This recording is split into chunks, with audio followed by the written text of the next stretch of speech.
오늘 우리들에게 주신 하나님 말씀은 마태복음 28장 18절부터 20절까지 말씀입니다. 마태복음 28장 18절부터 20절까지 기록된 하나님 말씀 제가 받들어 읽습니다. 예수께서 나와 말씀하여 이르시되 하늘과 땅의 모든 권세를 내게 주셨으니 그러므로 너희는 가서 모든 민족을 제자로 삼아 아버지와 아들과 성령의 이름으로 세례를 베풀고 내가 너희에게 분부한 모든 것을 가르쳐 지키게 하라. 볼지어다 내가 세상 끝날까지 너희와 항상 함께 있으리라 하시니라. 아멘. 6월 첫 주일부터 크리스천 베이직을 주제로 구원, 믿음, 예배, 교회, 재정, 사역, 훈련, 선교, 비전의 9가지 주제의 설교를 이어가고 있습니다. 이제 하나하나의 조각 그림이 전체적으로 완성된 그림으로 우리 마음속에 담겨지고 그것이 우리 모두가 공유하는 비전이 될 때 우리는 계속해서 표대를 향하여 부르심의 상을 얻기까지 함께 같은 마음으로 같은 말 하면서 같은 목표를 향해 나가게 되리라 믿습니다. 주님 몸된 교회 어떻게 하면 교회다운 교회가 될 수 있을까의 그 답도 이 9가지 주제에 담겨져 있고, 당연히 교회의 지체된 우리들 하나님 자녀로서 어떻게 그리스도인다운 삶을 살 수 있을까, 그 답도 이 9가지 주제에 다 담겨져 있다 생각합니다. 그냥 듣고 지나가는 설교가 아니라 새기고 그렇게 살아가는 우리 각자에게 주시는 레마의 말씀으로, 하나님 음성으로 그렇게 들려지는 설교가 될 수 있기를 소원합니다. 전체적으로 복습하는 의미로 제목들을 다시 한번 따라 하시겠습니다. 구원은 하나님의 가장 큰 선물입니다. 구원의 하나님을 만나는 통로가 믿음입니다. 예배하는 우리는 하나님의 특별한 소유입니다. 교회는 하나님의 모든 것이 담겨 있습니다. 재정은 하나님의 형통의 도구입니다. 사역은 하나님께서 우리에게 맡기신 선한 일입니다. 하나님께서 쓰시기 위해 훈련시키십니다. 가야 할 방향은 선교입니다. 다음 주에 시험 볼까요? 마지막 9번째 주제가 비전입니다. 어쩌면 비전으로부터 시작될 수도 있겠지만 비전으로 마무리되어질 때 지금까지 8가지 주제가 우리가 함께 살아갈 이유가 되고 또 함께 걸어갈 길이 되는 것입니다. 비전이 있으면 그 어떤 역경과 환란이 있다 할지라도, 그래서 조금 휘청거릴 때 있어도 결코 무너지지 않습니다. 그 비전을 향해 다시 한번 그 발걸음을 옮기게 되고, 끝내는 하나님께서 소원의 항구로 인도하시는 것처럼 그 비전을 통해서 하나님께 주시는 복과 은혜, 또 하나님 이루어가시는 하나님 일의 성취를 경험하게 될 줄 믿습니다. 다시 한번 따라합니다. 비전은 같이 살아갈 이유입니다. 비전은 같이 가야 할 길입니다. 아멘. 설교를 준비하면서 설교 제목을 정하면서 같이 살아갈 이유가 되고 같이 걸어갈 길이 되는 비전, 그래서 떠오르는 노래가 한 곡 있었습니다. 10월의 어느 멋진 날에, 7월이기는 하지만 그 가사가 참 좋지 않습니까? 살아가는 이유, 꿈을 꾸는 이유, 모두가 너라는 걸. 내가 있는 세상 살아가는 동안 더 좋은 것은 없을 거야. 7월의 어느 멋진 날에. 갑자기 설교하다 박수 받는 것도 기분이 괜찮습니다. 근데 갑자기 7월이 빨리 지나가 버려야 될 지겨운 날이 아니라 7월의 어느 멋진 날에 내가 있는 동안, 살아가는 동안 그래서 우리가 함께 사는 의미를 생각해 보면 그것이 소중하면 7월도 8월도 10월만 멋진 날이 아니라 모든 날들이 다 멋진 날이 될 줄 믿습니다. 저는 이것이 같이 살아가는 부부의 고백이어야 될 테고, 또 연인들의 고백이어야 될 테고, 또 무엇보다도 교회 공동체로서 우리가 서로 함께 할 수 있는 고백이 되어야 되리라 믿습니다. 그리고 또 이 고백의 대상이 당연히 하나님이셔야죠. 예수님이셔야죠. 예수님이 살아갈 이유가 되고, 그래서 살아가는 이유, 꿈을 꾸는 이유 모두가 예수님. 주님 계신 세상 살아가는 동안 더 좋은 것은 없을 거야. 그래서 7월도 또 이제 내일 모레부터 시작되는, 글피부터 시작되는 8월도 멋진 날로 이어질 수 있기를 축복합니다. 예향교회 꿈 있는 교회, 꿈대로 되는 교회입니다. 그 슬로건이 멋있는 이유는 예수님의 꿈을 꾸기 때문에 그렇습니다. 예수님의 꿈을 꾸면 행복합니다. 예수님을 꾸며 시작한 교회, 시작할 때는 기도는 한 칸 빌려서 시작하면서 정말 그때는 가장 부러웠던 목사님이 누구냐? 아파트 상가에 개척한 목사님이었습니다. 바라보면서 야, 저분 복도 많다. 어떻게 저런 곳에 교회를 개척할 수 있을까? 은연면 꽃동산 기도원 한 칸 빌려서 시작하면서 그런 부러운 마음, 예배 처소를 구하면서도 계속 이어졌고요. 돈도 없고, 돈이 없으니까 원하는 곳 빌릴 수 없고, 끝내는 빌린 곳이 반경 500m 안에 민가가 없는 뚝 떨어진 외진 곳 지하 40평, 2층 40평 임대하면서 정말 시작하면서 꿈 하나 꾸면서 그 예수님의 꿈을 교회 이름에 담아서 예향이라고 이름을 짓고, 그 예향이라는 이름이 예수님의 향연에 참여하는 꿈, 예배의 비전, 예수님을 향하여 자라가는 꿈, 다음 세대와 제자 훈련의 비전, 예수님의 향기로 섬기며 사귀는 꿈, 섬김과 사귐의 비전, 예수님의 향리를 건설하고 확장하는 꿈, 전도와 선교의 비전, 그걸 담아놓고 시작한 것만으로도 참 감사하고 행복했습니다.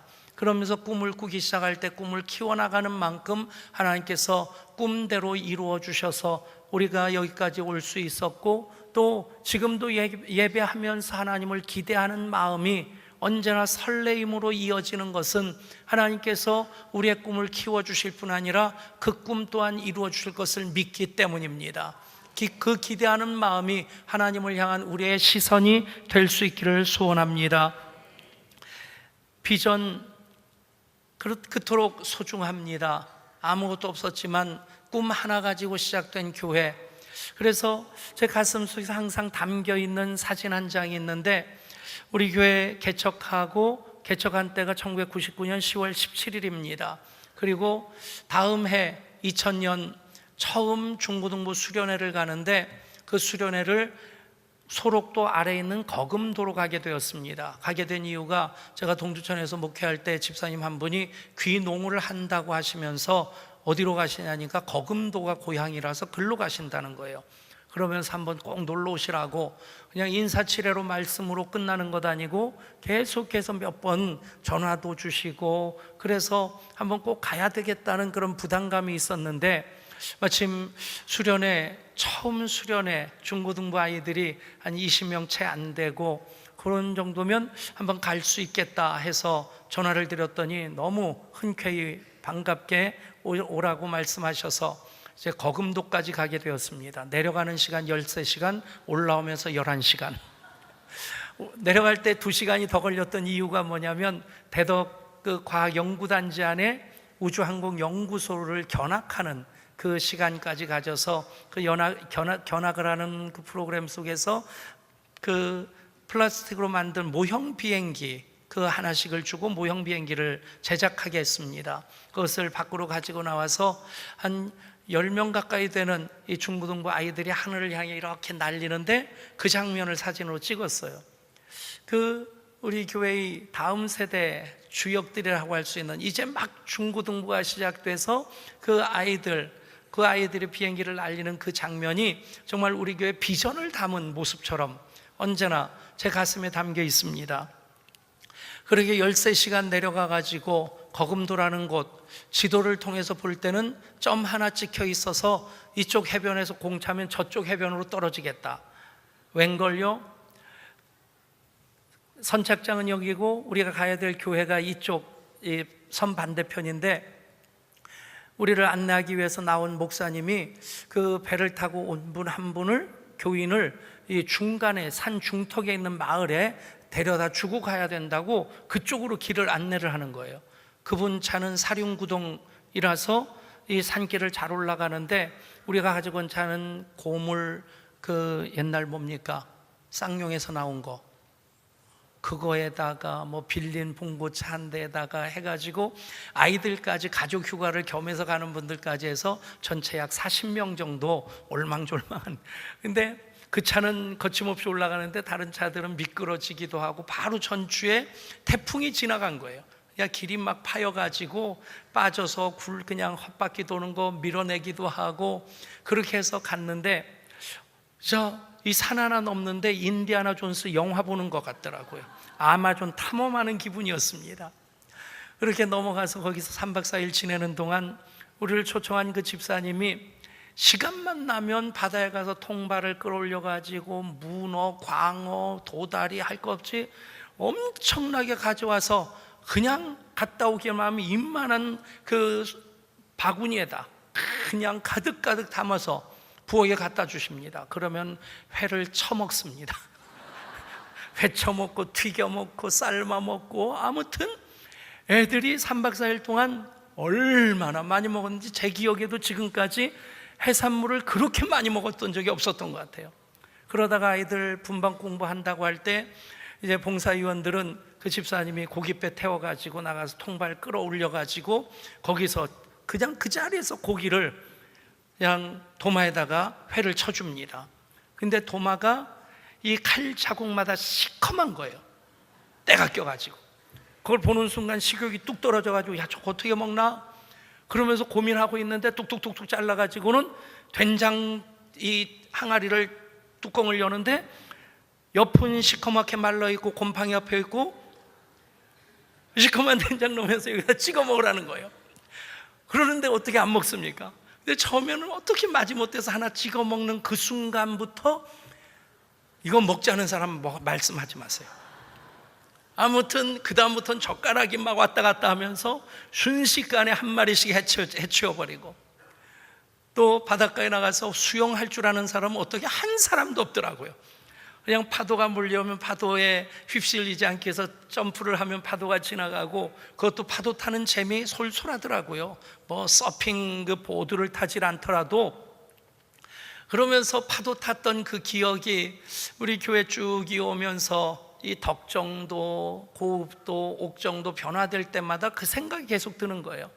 하나님께서 파도를 일으켜 주시는데 우리는 그 파도를 타면 된다. 아멘. 하나님께서 파도를 일으켜 주실 때 우리가 그 파도를 타면서 여기까지 왔습니다. 아무튼 그때 개척교회로서 누릴 수 있는 호사는 다 누렸다는 생각이 들어요. 꿈을 꾸면서 시작된 그 교회가 이제는 정말 다음 세대의 비전을 우리 교회의 비전의 궁극으로 삼아서 그 비전을 함꿈 프로젝트나 아니면 또 군종예담동산, 선교지예담동산 그런 것들을 통해서 풀어내면서 열방을 치유하는 그 사명을 향해 나갈 수 있다고 하는 것, 얼마나 감사한지 모릅니다. 여러분, 예수님의 꿈을 꾸면 행복합니다. 그 꿈을 꾸면 꿈이 계속해서 확대되고요, 확대되는 만큼 하나님께서 그 꿈대로 이루어 주십니다. 그 꿈을 꿀 때 목사 혼자 꾸는 꿈이라면 그것은 이상이나 망상이 되고 말 것입니다. 그러나 우리가 함께 꾸면 그것은 현실이 됩니다. 목사 혼자 꾸는 꿈이었다면 여전히 지하 예배당에 머물러 있는 교회일 수 있겠죠. 그러나 우리 교인들과 함께 꿈을 꾸고 우리 교인들이 꿈을 위해 땀을 흘릴 때에 그 꿈이 현실이 되면서 여기까지 왔습니다. 그렇습니다. 비전이 있으면 같이 가게 됩니다. 비전은 같이 가야 할 길입니다. 마태복음 4장에 보면 예수님께서 공생애를 시작하시면서 마지막 이제 관문으로서 성령에 이끌려서 광야로 나가 40일 금식하신 이후에 마귀에게 시험을 받으시죠. 그리고 나서 공생애를 시작하시면서 처음 하신 일이 무엇이냐면 바로 제자들을 부르시는 일이었습니다. 예수님이 3년 공생에 얼마나 많은 기적을 행하셨습니까? 얼마나 많은 천국 복음을 전하셨습니까? 그 모든 기적의 초점도, 메시지의 초점도 제자들을 부르시고 그들을 훈련시키시는 거기에 맞춰져 있습니다. 여러분, 그렇게 보면 예수님께서 제자들을 부르시는 그 일이 예수님이 전파하신 이 행하신 일들 낱낱이 기록하려고 한다면 이 세상에 있는 모든 책으로도 부족할 만큼의 말씀을 전하시고 기적을 행하셨는데, 그것보다 더 중요한 것, 바로 제자들을 부르시는 일이었다는 것입니다. 그래서 마태복음에서 시작되는 예수님의 공생애도 제자들을 부르시는 것으로 시작됩니다. 4장 18절부터 22절까지 말씀 제가 읽습니다. 갈릴리 해변에 다니시다가 두 형제 곧 베드로라는 시몬과 그의 형제 안드레가 바다에 그물 던지는 것을 보시니 그들은 어부라. 말씀하시되 나를 따라오라. 내가 너희를 사람을 낚는 어부가 되게 하리라 하시니 그들이 곧 그물을 버려두고 예수를 따르니라. 거기서 더 가시다가 다른 두 형제 곧 세베대의 아들 야고보와 그의 형제 요한이 그의 아버지 세베대와 함께 배에서 그물 깁는 것을 보시고 부르시니 그들이 곧 배와 아버지를 버려두고 예수를 따르니라. 예수님께서 제자를 부르실 때 나를 따라오너라, 내가 너희로 사람을 낚는 어부가 되게 하리라 하실 때 제자들의 반응은 즉각적이었습니다. 즉시로 응답합니다. 그러면서 배와 그물을, 심지어는 아버지를 떠나서 성경은 그것을 굉장히 좀 직설적으로 아버지를 버려두고 예수를 따르니라. 그런 결단으로 예수님 따를 때 그들은 어부가 아니라 제자가 되는, 고기를 낚는 사람이 아니라 사람을 낚는 어부로서 그 인생의 방향이 바뀌어지게 됩니다. 비슷한 부르심을 받은 사람이 있었습니다. 그는 오히려 예수님께 더 칭찬을 받았고, 그리고 재물이 많은 부자 관원이었습니다. 마가복음 10장 17절 말씀, 17절부터의 말씀을 제가 읽어드립니다. 예수께서 길에 나가실새 한 사람이 달려와서 꿇어 앉아 묻자오되 선한 선생님이여 내가 무엇을 하여야 영생을 얻으리이까? 예수께서 이르시되 내가 어찌하여 나를 선하다 일컫느냐? 하나님 한 분 외에는 선한 이가 없느니라. 내가 계명을 안 하니 살인하지 말라, 간음하지 말라, 도둑질하지 말라, 거짓 증언하지 말라, 속여 빼앗지 말라, 내 부모를 공경하라 하였느니라. 그가 여짜오되 선생님이여 이것은 내가 어려서부터 다 지켰나이다. 예수께서 그를 보시고 사랑하사 이르시되 내게 아직도 한 가지 부족한 것이 있으니 가서 내게 있는 것을 다 팔아 가난한 자들에게 주라. 그리하면 하늘에서 보화가 내게 있으리라. 그리고 와서 나를 따르라 하시니 그 사람은 재물이 많은 고로 이 말씀으로 인하여 슬픈 기색을 띠고 근심하며 가니라. 여러분, 똑같이 부르심을 받았습니다. 차이가 무엇입니까? 여러분, 이 사람 부자 청년이었고 관원이었습니다. 그렇다고 어부들은 가난한 사람이었을까? 아닙니다. 자기 배를 가지고 있는 사람이라면 가난한 사람은 아닙니다. 자기 배를 가지고 있는 사람, 그저 월급쟁이가 아니라 그 사람은 나름대로 배 한 척 그렇게 선주로서 고기잡이하는 그 사업가, 그런 수준이죠. 물론 이 청년이 더 부자가 많고 또 관원이라고 하는 그런 지위에 있다고 하는 것, 그것이 차이라면 차이일 수 있겠죠. 제자들에 대해서는 그 설명이 없는데 이 청년 예수님을 찾아옵니다. 제자들은 있는 곳에서 예수님의 부르심을 받습니다. 그리고 예수님을 찾아온 이유가 무엇입니까? 선한 선생님이여 내가 어떻게 해야지 영생을 얻으리이까? 영생에 대한 형이상적인 고상한 관심을 가지고 예수님을 찾아왔습니다. 그리고 예수님께서 계명을 지켰느냐 말씀하시니까 선생님이여 제가 어려서부터 다 지켰습니다. 여러분, 그가 계명을 다 지켰다고 할 때 예수님께서 그를 보시면서 사랑하시는 그런 마음을 가지고 말씀하십니다. 가서 내 재물을 다 팔아 가난한 자들에게 나눠주고 그리고 나를 따르라. 이 말씀에 보면 이 사람은 재물의 심이 많기 때문에 이 말씀으로 인하여 슬픈 기색을 하고 근심하고 돌아갔다고 되어 있습니다. 그러나 감춰져 있는 메시지가 있습니다. 그것은 무엇입니까? 제자들은 부자냐 가난하냐 그것이 아니라, 직업이 무엇이냐가 아니라, 제자들은 예수님의 비전을 가슴에 담은 사람들입니다. 사람을 낚는 어부가 되리라는 그 말씀을 들을 때, 그것을 비전으로서 가슴에 담을 때 그 이후에 순종이 있게 되는 겁니다.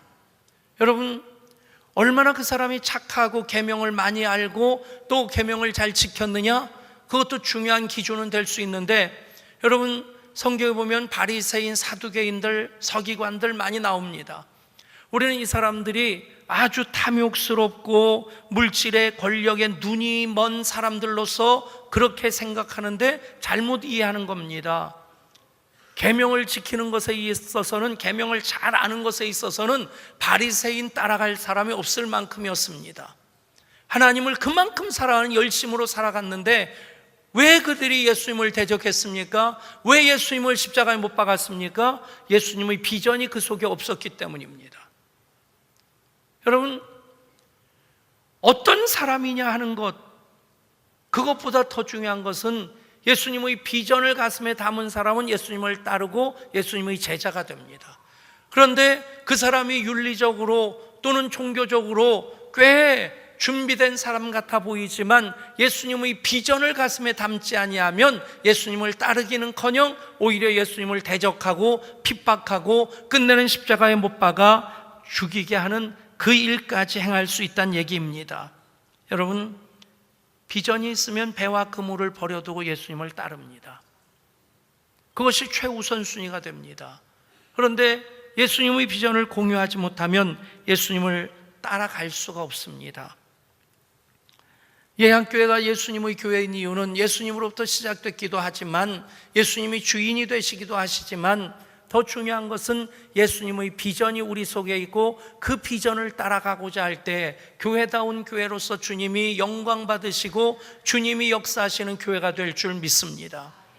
예양교회 이제 가을이 되면 19년이 됩니다. 개척하고 18년 지금 9개월째 섬기고 있습니다. 어쩌다가 옛날 사진을 볼 때가 있습니다. 그러면 알파 1기, 2기, 3기 사진도 보게 되고 처음 세례식 사진도 있고, 볼 때마다 이런 일이 있었구나 하는 흐뭇한 마음으로 그 사진을 보면서 찬찬히 들여다보면 마음이 허전해져요. 왜냐하면 사진에 10명이 찍혀 있으면 지금 생존에 우리 교회 공동체에 남아 계시는 분들은 2분 내지 3분, 20명 정도 사진 찍었으면 5명 남아 있으면 많이 남아 있는 거예요. 자녀 교육 때문에 이사 간 분, 사업 때문에 이사 간 분, 직업 때문에 이사 간 분 등등의 이유로 이사 간 분들이 참 많은데, 그 가운데서 그렇게 많이 이사 가는데 그렇게 또 교회가 계속 성장했다고 하는 것 기적입니다. 하나님이 행하신 일입니다. 아멘. 참 많은 분들이 오셨다 가셨어요. 덕정에서 교회 초창기 때 교회를 참 열심히 섬겼던 집사님 한 분이 계십니다. 꽃꽂이도 하시고 어떤 일이든지 주방에서도 또 미화팀에서도 많은 일을 이렇게 하시던 분인데, 그분이 어느 날 이사를 가신다는 거예요, 서울로. 그래서 좀 허전하더라고요. 어디로 가시는데요? 방학동이래요. 얼마나 반갑든지, 집사님 방학동이면 차 타면 한 30-40분이면 오겠네요. 그랬더니 이분이 정색을 하고 이렇게 얘기하는 거예요. 목사님, 제가 서울을 떠날 때, 양주로 들어올 때 기도 제목이 양주를 떠나는 것이었습니다. 무슨 말을 해도 그렇게 해요. 그 말을 듣는데 진짜 허전하다고. 그 양반은 양주 들어오면서 양주를 떠날 것을 기도로 하고 와서 기도 응답됐는데, 그러면 양주에 계속 사는 나는, 그저 모래바람이 확 훑고 지나가는 그런 느낌이 들었어요. 근데 목회하면서 참 고마운 분들이 있습니다. 격려가 되는 분들, 저쪽 용인으로 이사가고 김포로 이사가고, 그래도 교회가 좋아서 오시는 분들, 대구로 이사 갔다가 거기에도 대구에도 내노라는 교회들 많이 있는데 또 다시 오시는 분들 보면 굉장히 목사로서 많이 격려가 되고, 뭘까? 거기도 교회가 있습니다. 거기에서 드리는 예배도 정말 영광스러운 예배들이 있습니다. 차이가 무엇일까요? 예향교회 비전, 예향교회 영성, 그것이 소중하기에 그것을 한 가족으로서 계속 가슴에 담고 있는 분들은 멀리 이사 가서도 오시고 이사 갔다가 다시 오기도 하고, 여러분, 비전이 있으면 우리는 같이 가게 됩니다. 비전은 같이 걸어가야 될 길이 됩니다. 그리고 또한 비전은 같이 살아가야 할 이유가 됩니다. 오늘 말씀은 위대한 명령으로 알려져 있습니다. 지난주일 선교에 대해서 말씀드리면서 사도행전 1장 8절, 오직 성령이 너에게 임하시면 너희가 권능을 받고 예루살렘과 유대와 사마리아 땅끝까지 이르러 내 증인이 되리라. 이제 마지막으로 선교를 방향으로서 말씀해 주시는 그 말씀을 우리가 같이 나눴는데, 오늘 말씀은 위대한 명령으로서 교회 공동체가 함께 살아가면서 주님과 함께 살아가고 또 우리가 천국 가족으로 함께 살아가면서 가슴에 담아야 될 말씀입니다. 교회는 주님의 몸인 교회이기에, 주님이 머리가 되시는 교회이기에, 주님이 주인 되시는 교회이기에, 교회가 개척교회든 백년되었든 또 아니면 큰 교회든 작은 교회든 다 주님의 교회입니다. 아멘. 여러분, 그렇게 생각해 보십시오. 부부가 결혼해서 애 하나를 낳고 둘을 낳았어요. 그 부부의 엄마 아빠로서의 모든 삶의 이유와 목적은 누굽니까? 다시 애를 낳아서 키워보시면 답을 알 겁니다. 여러분, 자녀를 하나 낳아서 둘을 키우든 하나든 둘이든 키우다 보면 삶의 이유와 목적은 오직 자녀입니다. 그렇죠? 여러분, 큰 교회든 작은 교회든 상관없이 주님의 자녀들로 그렇게 세례받고 예배하는 모든 사람들을 향한 주님의 마음, 구원의 하나님으로서 예배하는 사람들을 하나님 특별한 소유로 삼으시는 그런 은혜가 그 수와 상관없이 모든 예배자들에게 임함을 믿으시기를 바랍니다. 교회는 그 존재 자체가 위대합니다. 교인이 많은 교회는 위대한 교회고 작은 교회는 위대하지 않은 교회냐? 아닙니다. 모든 교회는 다 주님의 몸이고, 그래서 내가 이 반석위에 내 교회를 세우리니 음부의 권세가 이기지 못하리라. 여러분, 세상의 어떤 어둠의 권세도 교회를 이기기는커녕 교회 앞에 무릎을 꿇고 한 길로 왔을지라도 7길로 도망가게 될 줄 믿습니다. 이제 그 교회 하나님께서 세우시는데 어느 정도의 권세를 주십니까? 내가 무엇이든 땅에서 매면 하늘에서 매일 것이요 무엇이든 땅에서 풀면 하늘에서 풀리리라. 천국 열쇠 공동체로 교회를 그렇게 세워주셨습니다.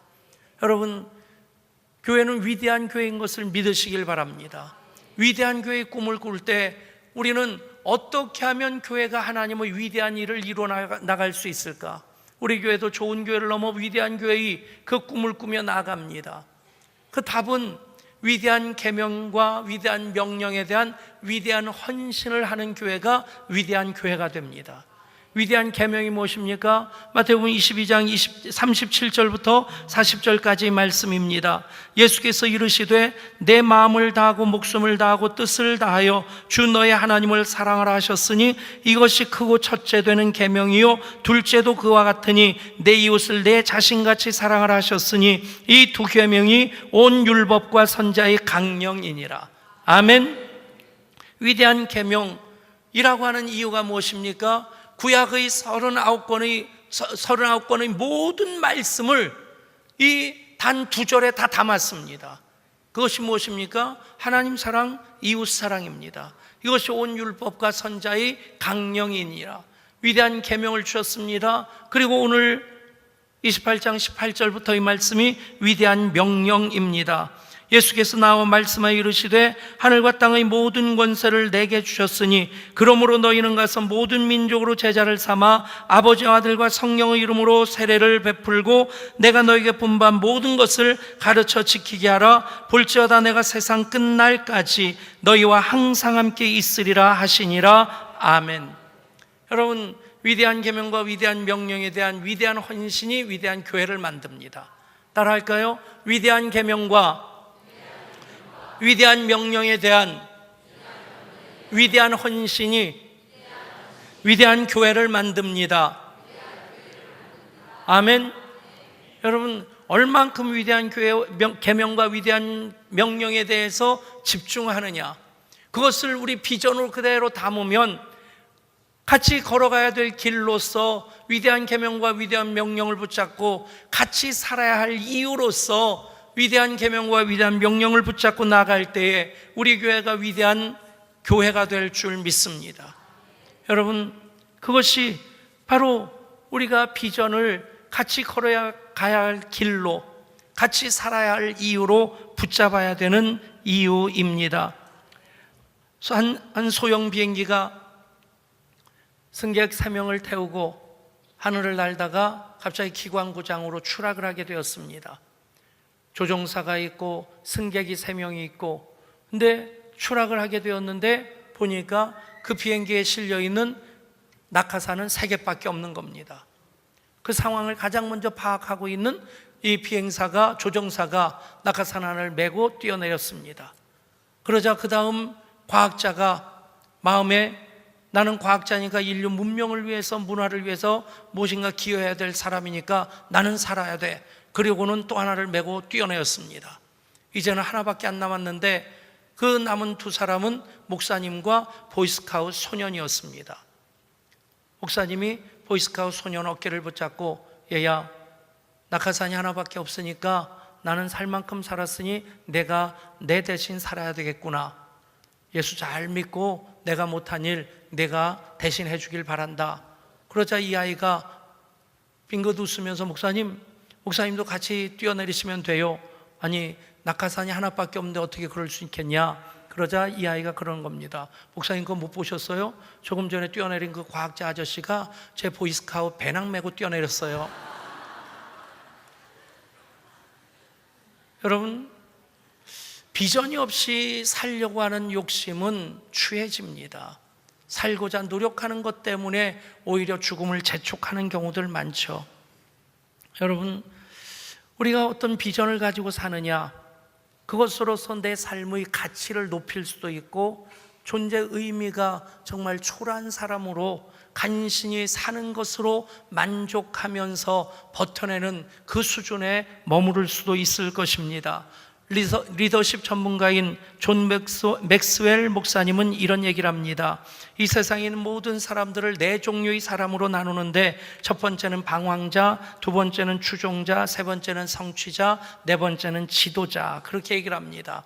방황자는 아무런 인생의 목적도 꿈도 없이 사는 사람들, 추종자는 꿈을 꾸지만 이룰 엄두를 내지 못하는 사람들, 성취자는 인생의 목적과 또 비전이 있는데 그것을 자기 삶 안에서만 풀어내는 사람들, 지도자는 그 인생의 목적과 비전을 풀어냄으로써 다른 사람들과 함께 살아가는 거룩한 영향력을 끼치는 사람들.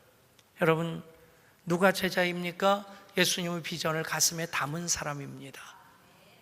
어떤 교회가 교회다운 교회입니까? 예수님의 비전이 담겨져 있고 그 비전을 살아가야 될 이유로 붙잡고 같이 걸어가야 될 길로 걸어가는 교회가 교회다운 교회입니다. 우리 모두가 구원받은 하나님의 자녀들입니다. 그러나 하나님께서 예향교회의 지체들로 천국 가족 되게 하셨습니다.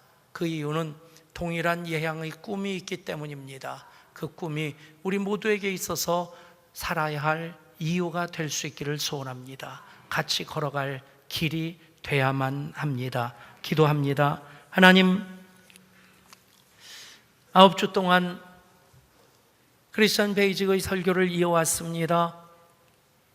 이제 비전을 통해서 교회로부터 선교까지 이어진 교회의 기초로부터 사역의 방향까지 이제는 천국 공동체로서 우리가 함께 예수님의 꿈을 공유하고 예향의 비전을 향해 함께 나아가는 천국 가족 되게 하여 주옵소서. 그래서 비전이 같이 살아가야 될 이유가 되고 같이 걸어갈 길이 됨을 우리 모두 고백할 때에 하나님 기뻐하시는 더 아름답고 풍성한 역사 우리 가운데 이루어지게 될 줄 믿습니다. 그 일을 하나님 나타내 보여 주옵소서. 우리 주 예수 그리스도 이름으로 간절히 기도드리옵나이다. 아멘.